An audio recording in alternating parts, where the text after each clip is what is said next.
Hello and welcome to the video. Today I'm going to be telling you the only 10 things that you need to do to build muscle. If you do all of these things, you will build at least 99% of the muscle that you potentially can. Now, some of these factors you won't be able to fully optimize because life just gets in the way. Like if you've got young kids, you're probably not going to have the best quality sleep. However, you should seek to optimize as many of these factors as you can, or the ones you can't get perfect, do it as well as you can. Now, these 10 factors are split into two different categories because there's fundamentally two things that you need to do to build muscle. The first thing is training. You need to have some sort of a training stimulus and a reason for your body to gain muscle, and there are 6 factors within optimizing training. Then the other thing you need to do is recover. You need to recover from that training and actually build the muscle, and there are 4 factors to do with recovery. And at the end of the video there is a bonus thing to do with recovery. It's something that everybody should be doing anyway, but often people aren't. So without further ado, let's get to it. So we're going to start with the training factors, and the first thing that you should seek to optimize in order to build muscle is your training intensity. Now, this is probably the most fundamental factor that you need to optimize. And the reason is because if we take it down to what muscle building actually is, muscle building is a survival adaptation. What happens is you do some sort of training stimulus and your body thinks, oh, I'm going to have to do that every day. That was challenging. I can't do that with my existing amount of muscle mass, so I'm going to gain muscle to survive so that I can do that training all the time. However, if you are training very meekly and just going through the motions, it's really easy. Your body can do that training with its current muscle mass. There is no reason for you to gain any muscle, so it is very important for you to be training hard.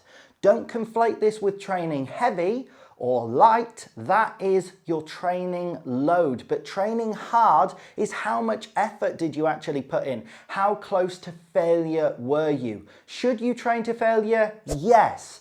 Absolutely, you should train to failure. That is one of the only accurate ways to measure intensity. There's basically only 2 things that you can measure. 0% intensity when you're completely at rest, and 100% intensity when you hit absolute failure. The rest is guesswork. Now, I don't think you should do everything to failure, but I would at least do the last set of every exercise you do to failure, and that intensity is going to give your body a very strong reason to adapt and gain muscle. There is no way that it is going to be able to do that on a regular basis. So it's like, right lads, we need to gain muscle now. So don't know what that accent was, but intensity is very important. The only exception to this is if you are a beginner. If you're first starting out, you should go a little easier and build up your intensity over time. A good way of measuring whether your intensity is good or not in the gym is how much DOMS you have, delayed onset muscle soreness. If in the day after, 2, 3, 4, 5 days after you've trained, you have crippling DOMS, your muscles are sore to the touch and you can't really move them, you've trained too intensely for your body's current capabilities. That's actually a really good thing because you've proven that you can push yourself very hard, but you just need to wind it back for the first 2 or 3 months, build up the intensity over time. Having some DOMS is good, but you should be able to move in the days after training. And then when you become more of a veteran lifter, you can train to failure routinely. Your body's sort of adapted to that. You don't get as sore, but you're still giving your body a reason to gain muscle. So the first, and I would say the most important factor for you to optimize when trying to build muscle is your training intensity. The second factor that you should seek to optimize within your training is your training volume. Now, people often have pitted volume and intensity against each other. You have to pick one. The real answer as to what you should try and do is first fundamentally train intensely, like I said, to give your body a reason to adapt. And then you should seek to maximize the amount of volume that you can do at that high intensity that you can recover from. That is the very important factor. You hear about all these people who say they train 4 hours in the gym every day, 2 sessions a day, 6 days a week. That is far too much volume for the average person to recover from. The chances are you probably are sacrificing intensity. So what you need to do is train intense all the time. No matter what, you should have a high intensity when you're training. That makes your training worthwhile. And then you should seek to maximize your volume, because what you're trying to do is maximize the overall training stimulus on your body. You want to give your body the biggest reason to gain muscle. If volume didn't matter at all, you could go into the gym once a month and do one exercise for one set really intensely on like a chest press, and you wouldn't have to train your chest for the rest of the month. Obviously, that is too infrequent and too low a volume to have an adequate training stimulus for you to then build a significant amount of muscle from. So what you should seek to do is do the most amount of volume you can at a high training intensity. If you can't train 6 days a week, maybe because your recovery isn't as good, you should only train 3 days a week or 4 days a week. That might be what is optimal volume for you. So just like intensity as well, you need to build your volume up over time. If you're a newbie, don't start training 5 days a week and going absolute full out in many sets. You probably are going to get injured because your body isn't physically prepared to do that much. Build up your volume over time, but what you should seek to do is maximize the volume you can do with high intensity work. That brings me on to the third factor that you should seek to optimize within your training, and that is training frequency.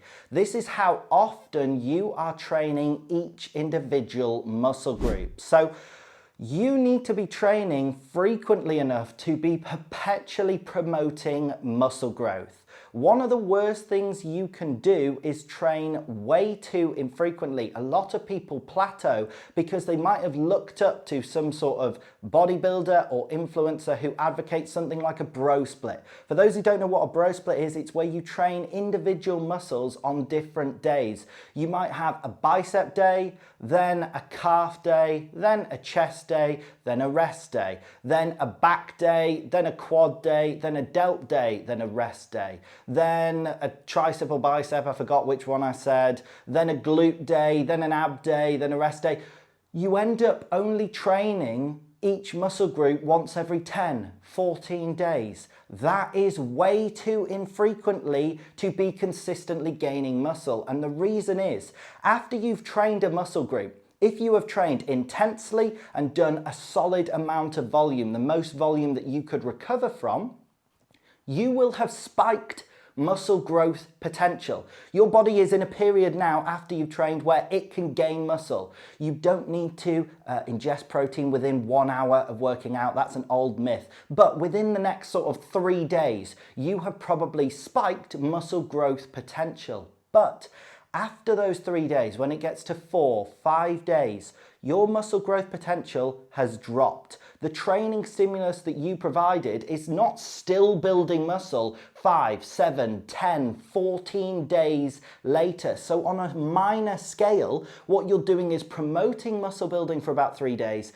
and then you're losing muscle for another 10 days. There is no way that you are going to be able to gain muscle. Often, the people who did bro splits were using super supplements, and what that meant is they would first of all be able to train much harder and have a larger spike, a bigger training stimulus. So they probably did promote muscle building for maybe 5, 6 days, but also those super supplements meant that they didn't lose muscle when they trained infrequently. So although there's idols like Tom Platz who said he used to only squat like once a month, first of all, that doesn't mean he only trained legs once a month. It meant he only did his crazy intense squatting once a month.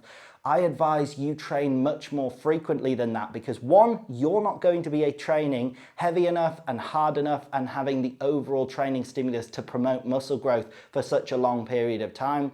But also, if you're not using super supplements, you are then going to have built muscle for a few days and lose it. So I would advise, I can cover the training splits that I would advise. If you're training 1 day a week, do a full body split. If you're training 2 days a week, I'd do a full body split. If you're training 3 days a week, if you want to prioritize upper or lower, let's say you want to prioritize upper, I do 2 upper sessions and 1 lower. If you want to prioritize your legs, I do 2 lower and 1 upper. If you want a general training stimulus and to develop everything, do 3 full body. If you're doing 4 days a week, do upper, lower, rest, upper, lower, rest, rest. If you're doing 5 days a week, do upper, lower, rest, push, pull, legs, rest. And if you're doing 6 days a week, do push, pull, legs, rest, push, pull, legs, rest. Push, pull, legs, rest, sorry.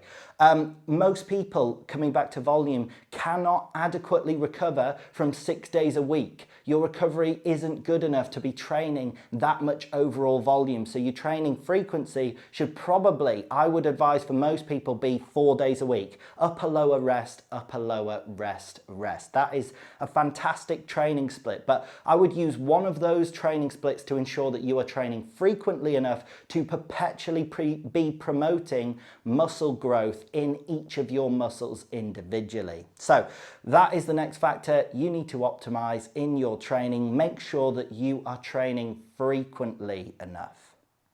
The fourth training factor that you should seek to optimize is your training loads. Now, this is a very divisive topic within the fitness industry, and that is founded on absolute idiocy. Many people tell you the best rep range to build muscle. All of them are wrong. If somebody is telling you you have to do sets of 6 to 8 to build muscle and that's the best, or oh, the last 4 reps are the only reps that are building muscle, so you might as well just do sets of 4. I've seen that online before. Or people will say sets of 10 are fantastic, or people like Jay Cutler were promoting sets of 12.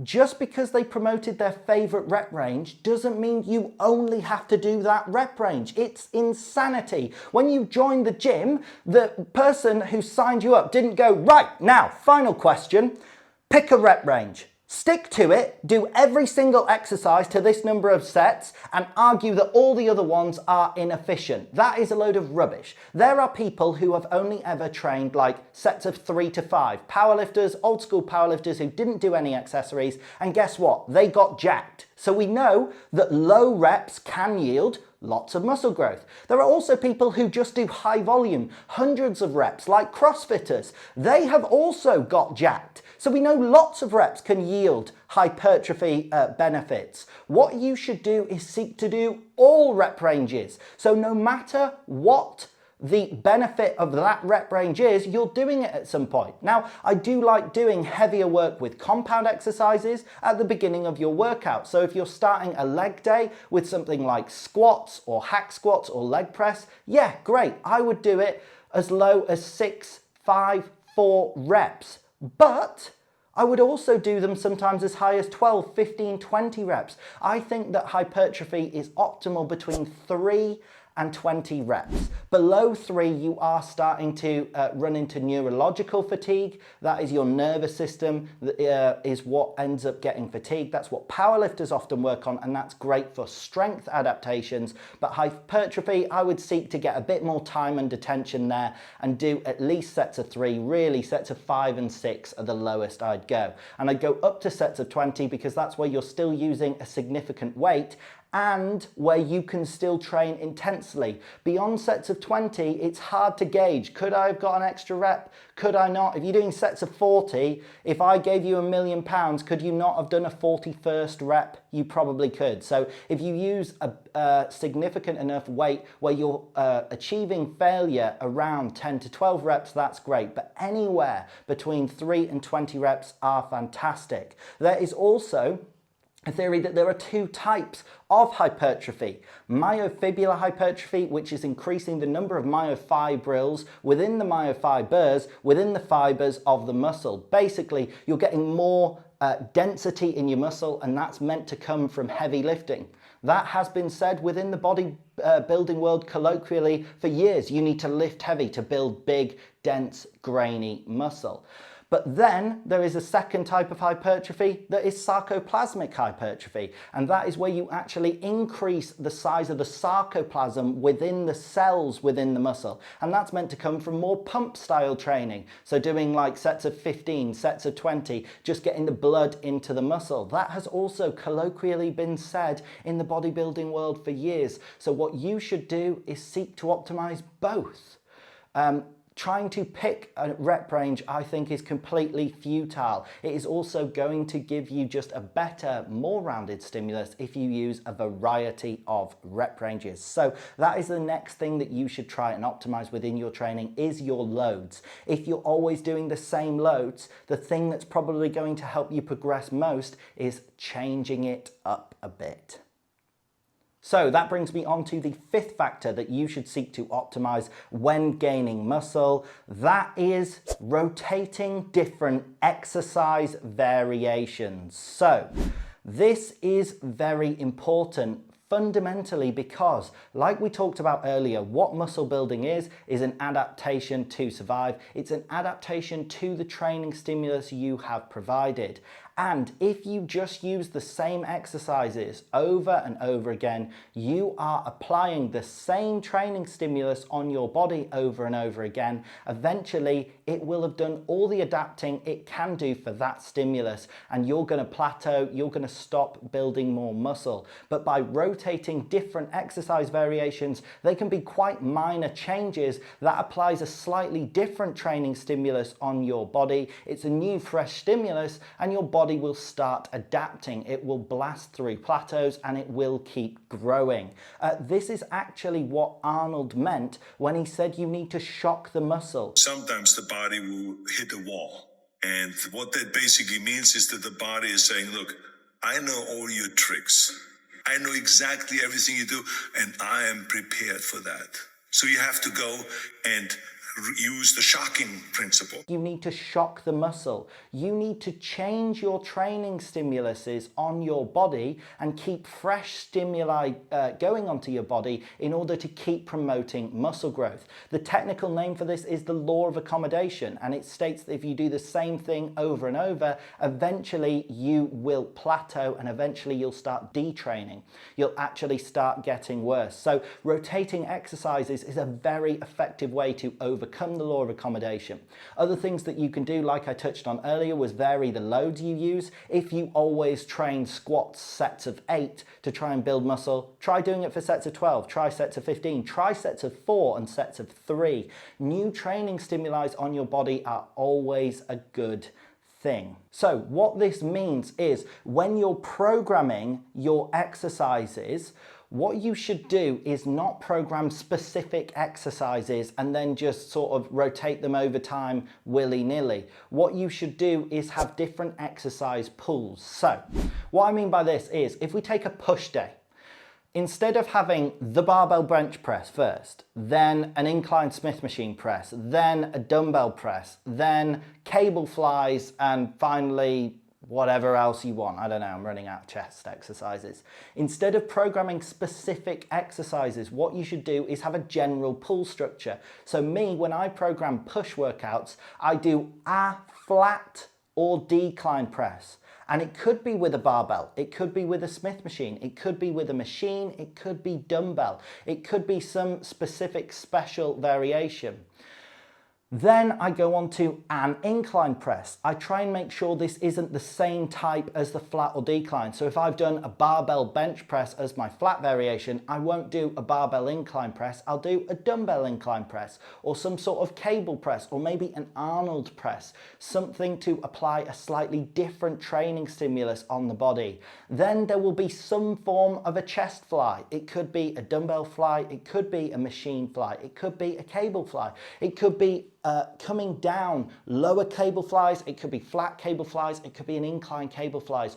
All of these variations are applying a slightly different training stimulus to your muscles, and that's going to shift the tension slightly, and it's going to allow your body to keep adapting. So the next thing that you should seek to optimize within your training is rotating different exercises to keep a fresh stimulus on your body. As a quick note, I have made 2 videos called the most efficient program for mass and the best program for mass. The most efficient program for mass covers my literal 2-day and 3-day per week splits and all of the exercise pools and exercise variations I use.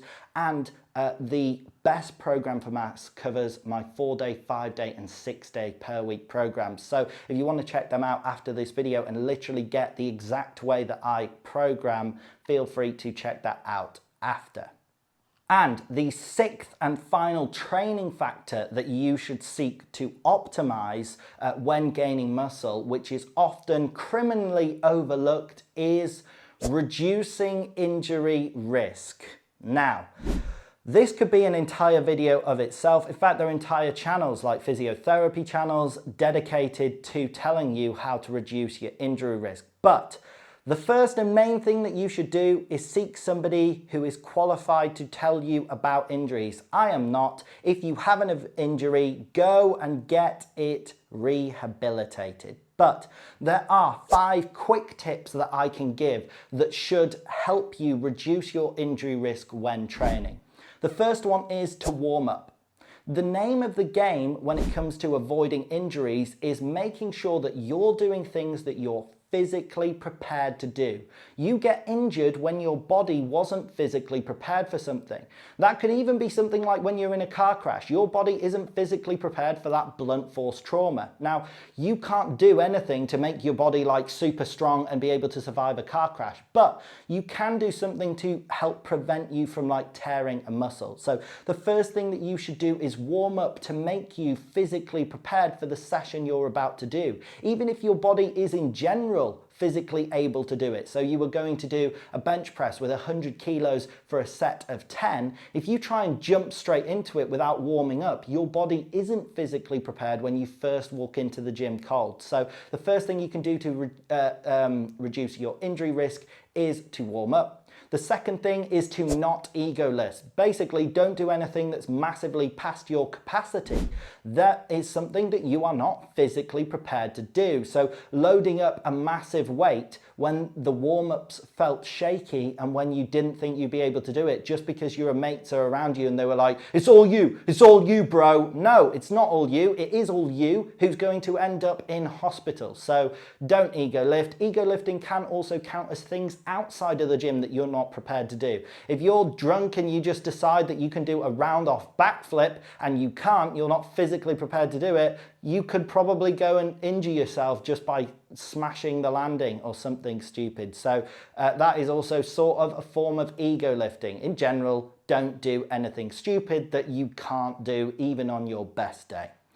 The third factor that you should seek to optimize is your training volume. Now, I said that you should maximize your volume earlier in this video, but you need to be physically prepared to do that much volume, and a rapid increase in volume can result in injury because your body wasn't physically prepared to do all of this work. This is often the case if you're a beginner and you start trying to train many days a week. This often happens for people when they run. They say, oh, I decided I want to get fit, I want to get healthy, I'm going to start running 4 days a week, and then they get shin splints. That is because your body wasn't physically prepared for the impact of you going on a run all the time. So you need to build up your volume over time. The next factor to avoid injury is basically the same thing with load. You need to build your loads up over time and make sure that you don't suddenly go heavier and do something that you weren't physically prepared to do. I said earlier in the video that you should vary your loads and particularly do the training loads that you don't normally do. So if you're somebody who normally trains sets of 12 or 15 to gain muscle, and I've told you, oh, it's great to squat sets of 4 because that also leads to more hypertrophy. Yes, that's true, but don't suddenly load up twice as much weight and do a set of 4 the next week, that is going to be likely to injure you even if you do have the strength to do that. What you should do is build up over time. Go from your sets of 15 to your sets of 12 to your sets of 10 to 8s to 6 and then to 4s. Over the weeks, build up the training loads. Don't suddenly whack way more weight on the bar. And the fifth factor is that you should be sleeping properly. Sleep helps reduce 2 types of injuries. The first one is negligence injuries. Basically, if you haven't had enough sleep acutely the next day, if you've had a night where you've had like 4 hours of sleep, you're not focusing, you could drop a dumbbell on your toe. That is what I did. I was doing dumbbell rows and then I looked in the mirror and I was checking myself out and thinking, ooh, how does my back look? And the dumbbell rolled off and smashed onto my foot. I then spent the next 10 minutes trying not to cry in a public gym. So if you don't want to run into that, sleep and actually be compos mentis when you're in the gym. And the other type of injury that sleep helps reduce is just general injuries, in the fact that if you are chronically not having enough sleep, you're chronically not recovering enough, that actually means that even if you're doing a reasonable amount of training, you're overtraining. Because for you, you're not recovering enough for that to be an adequate amount of training. So even if you're only training 3 days a week for like half an hour sessions, if you're only sleeping 2 hours a night, that can be overtraining because your recovery is so poor. The definition of overtraining is actually just doing more training than you can recover from. So they're my quick tips for reducing injury risk. But like I say, if you do have an injury, go and see an injury specialist and professional to help get it fixed. So the 7th thing that you should seek to optimize when trying to build muscle, the first of our recovery factors, is sleep. Sleep is the best natural performance enhancer that you will ever encounter. Sleep literally makes you better, faster, stronger, smarter, more patient with the people around you. And it is so important for trying to build muscle because when you sleep adequately, you massively increase your recovery. That means that you can train way more. Your training stimulus is able to be way bigger. You might be able to train 4 days or 5 days per week instead of 3 days per week. And that is because you're able to recover from that. Overtraining is very individual. Overtraining is actually simply where your training stimulus is greater than your recovery capacity. And the difference between them is how much you are overtraining by. So what you should seek to do is improve your recovery capacity. Otherwise, all of the things that I've told you to optimize within training, you basically can't do. And sleep is one of the most fundamental things that you can do to increase your recovery. What you should seek to do is get at least 8 hours of quality sleep. Now, I understand if you've got young kids, this is probably not realistic, but if you're completely honest with yourself, for people with young kids out there, how many of you still doom scroll for like an hour and a half, 2 hours before bed, before you actually go to sleep? So one of the things that I've used that has been massively transforming, don't know the word, it's transformed my life, is an app called Opus. And this is used to help people be more productive, and it basically shuts down any apps you choose. So I've chosen all social media, all things like YouTube, to shut down 15 minutes before I want to go to sleep. So all of my phone shuts down anything that would normally keep me awake from 10:15, and I need to go to sleep by 10:30, and then I can get up at 7:30. I seek to get 9 hours of sleep, and it keeps me disciplined. So I have my alarm to get up in the morning, but more importantly, the thing that causes you to go to sleep on time is better. So I highly recommend Opus to people. And if you're in a relationship, you should seek to optimize the temperature that you're in. Any factors like that that could affect the quality of your sleep. Maybe staring at your phone directly before bed is bad, but also if it's boiling hot, that is one of the main things that makes people's sleep quality really bad. You're tossing and turning in the night, trying to find the cool side of the pillow. What you can do if you're in a relationship is get one of these specialized mattresses or blankets, mattress toppers, that heats each of the side of the mattress independently. So if your partner likes the mattress and the bed to be absolutely boiling and you then can't sleep, if you get one of these mattresses, that can be absolutely transformatory, again, I've done it again. That can completely transform your life and vastly improve your sleep quality. So you should seek to optimize your sleep, get at least 8 hours of quality sleep per night, or as much as you can. If you've got young kids and you can only do 6 hours, do 6 hours. Don't say, sod it, my sleep's already ruined and only get 2 hours. Yeah, so that is the first recovery factor that you should seek to optimize. And the 8th factor that you should seek to optimize when trying to build muscle, the second of our recovery factors, is energy. So this is how much energy your body has available for two things. First of all, the energy you have to train, and then the energy your body has when recovering to dedicate towards accumulating muscle. So if you are a very lean individual, I'm talking less than 12% body fat for males, less than 20% body fat for females, you are going to not have a lot of energy stored within your fat reserves. That means that the energy you need to train adequately and recover from that training and have energy going into building muscle, that will all have to come from your nutrition. So I advise that you should eat in a slight surplus. Now, this doesn't have to be a massive surplus. I do not promote dirty bulking or really bulking harshly in any way. And the reason for this is because actually very few calories go into muscle building itself. The reason for this is a pound of muscle tissue only contains 800 calories.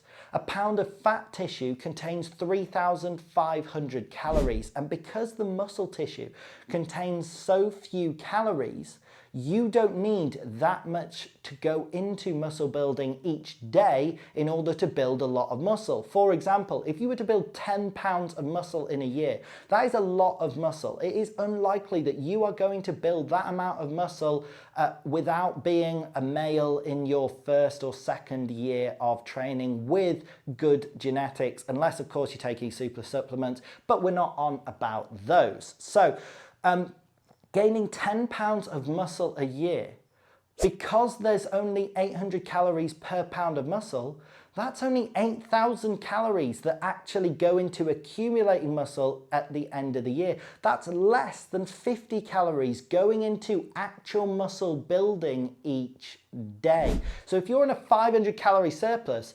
450 of those calories are going into fat accumulation. 90% of the calories you're eating are going into fat accumulation, and only 50 of them per day. Only 10% is going into actual muscle building. So I would seek something more like 100 or 200 calorie surplus.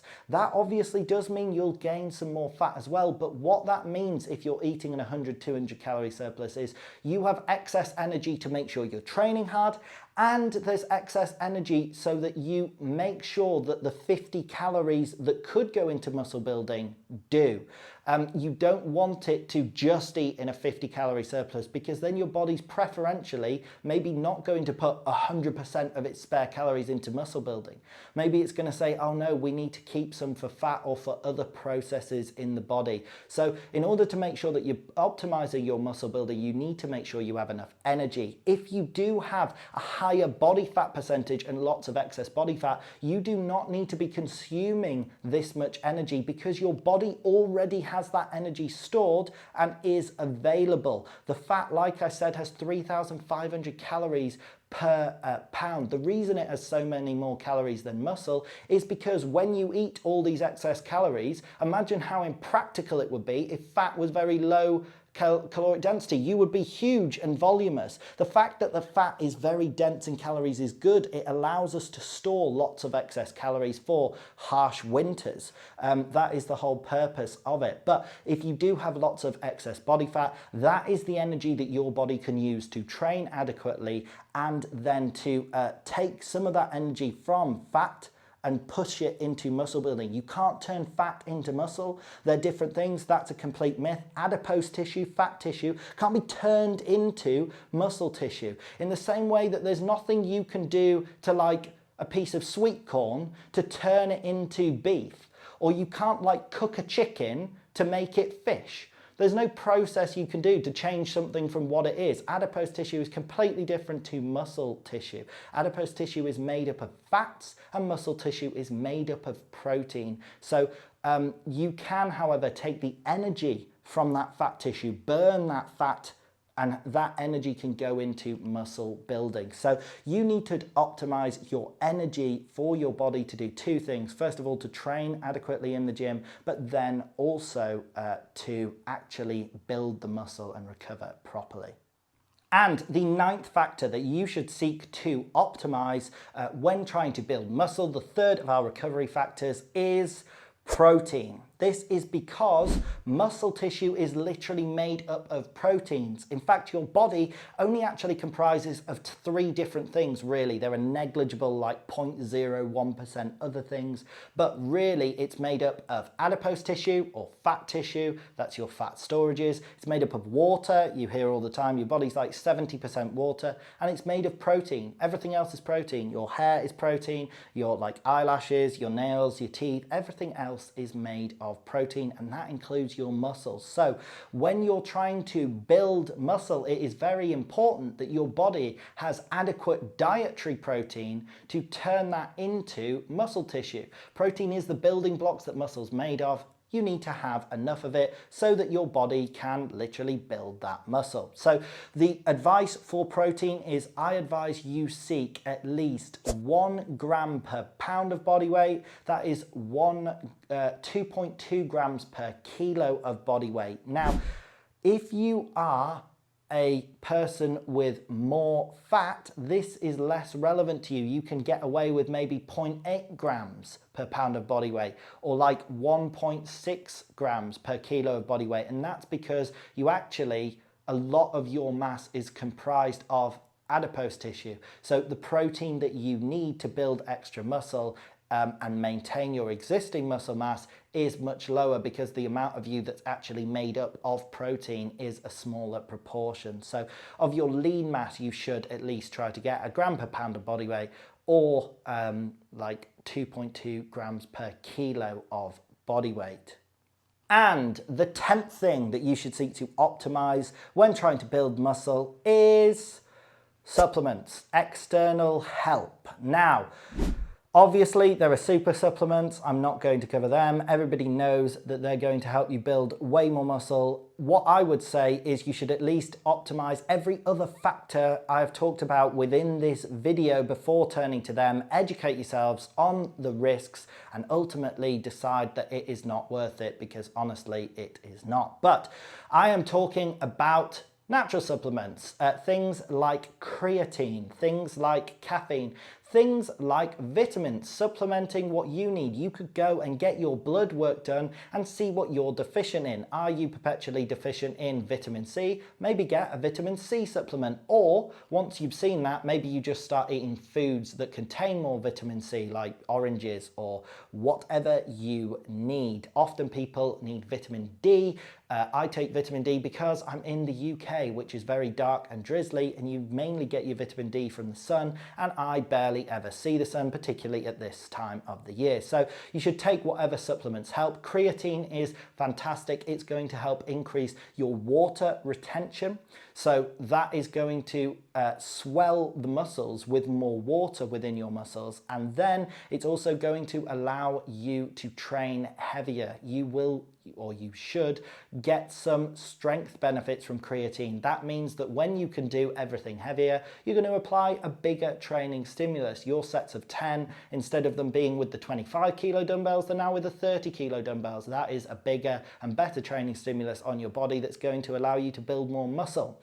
And then other things like caffeine are fantastic, because maybe if you are trying to save calories, you're trying to stay lean whilst building the muscle, because that's the whole point. You're trying to build muscle to look better, and there's no point if there's a thick layer of fat between the muscle and your skin and nobody can see how jacked you are. So caffeine is great for giving you the energy to train with and save on actually eating calories in order to get the same feeling of energy when you train. Whatever supplements you would like to take that are natural, I advise you take them. Now, as a quick little note, a lot of people will try and sell you meaningless supplements. I do think people go completely overboard. Things like creatine are tried and true and proven. Things like caffeine have worked for many people for many, many years.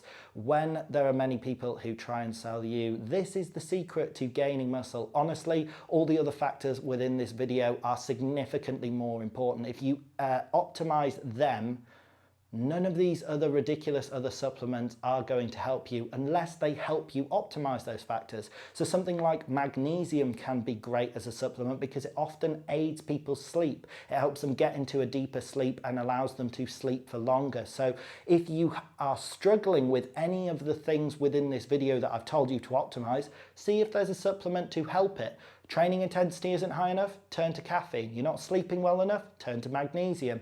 Anything like that. You want to increase your loads, turn to creatine. So that is the 10th factor. And that brings me on to the bonus 11th factor, the 5th recovery thing that you should seek to optimize when gaining muscle. It's pretty obvious and everybody should be doing it everywhere anyway, but it is water. You need to be adequately hydrated in order to recover properly and to train properly. That is one of actually the main benefits of creatine because it increases your water saturation. It will make you more thirsty and it just increases the amount of water in your muscles. That is probably the main way that it yields the strength benefits that it does, and it also yields cognitive benefits. People have found that they can focus way better on creatine. It's probably the people who will see the most benefit are ones who didn't drink enough water to begin with, and then the creatine actually made them drink more water. I highly suspect that that is one of the main benefits of it. But yes, of course, you should seek to drink water. When you're going into the gym, definitely just take a water bottle with you. It's very obvious. Drink throughout the day. Make sure you're not dehydrated. The main way that you can tell whether you're hydrated or not is when you go to pee. If it's like dark brown, green, you need to drink more. If it's completely clear, you are flushing too much of your nutrients out. If you're drinking like 5 liters a day and when you go to pee, you're going like 20 times a day and you're literally just peeing out like completely clear liquid, you are probably at that stage flushing out your water-soluble vitamins. So there are 2 fat-soluble vitamins and they are B and C, but A, D, E and K are water-soluble vitamins. And in order to make sure that your body has adequate levels of those vitamins, you shouldn't over drink water because then you're going to be flushing them out. They're the water-soluble vitamins. So drink an appropriate amount where you sort of have a light yellow coloured pee. Never thought I'd be talking about that to the public on YouTube. But anyway, in fact, there is one thing that you can do to help optimize all of these factors at the push of a button, and that is sign up to my coaching.